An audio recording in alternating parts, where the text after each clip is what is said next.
మిత్రులకు తెలియజేయనది ఏమనగా నందమూరి నగర్ వైఎస్ఆర్ నగర్ కాలనీకి చెందిన భాగ్య తన కూతురు కనిపించడం లేదని ఫిర్యాదు చేసింది. వివరాల ప్రకారం ఈరోజు కూతురు ఝాన్సీ తండ్రి శ్రీనివాసులు వయసు 21 ల్యాబ్ టెక్నీషియన్ కోర్సు చేసి ప్రస్తుతం ఇంట్లోనే ఉంటుంది.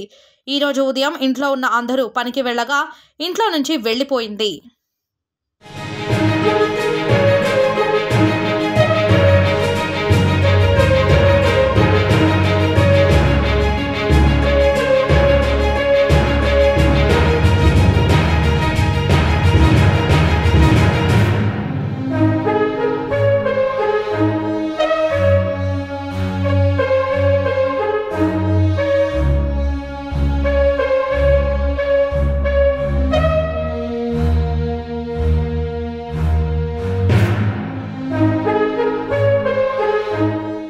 మీడియా మిత్రులకు తెలియజేయనది ఏమనగా నందమూరి నగర్ వైఎస్ఆర్ నగర్ కాలనీకి చెందిన భాగ్య తన కూతురు కనిపించడం లేదని ఫిర్యాదు చేసింది. వివరాల ప్రకారం ఈరోజు కూతురు ఝాన్సీ తండ్రి శ్రీనివాసులు వయసు 21 ల్యాబ్ టెక్నీషియన్ కోర్సు చేసి ప్రస్తుతం ఇంట్లోనే ఉంటుంది.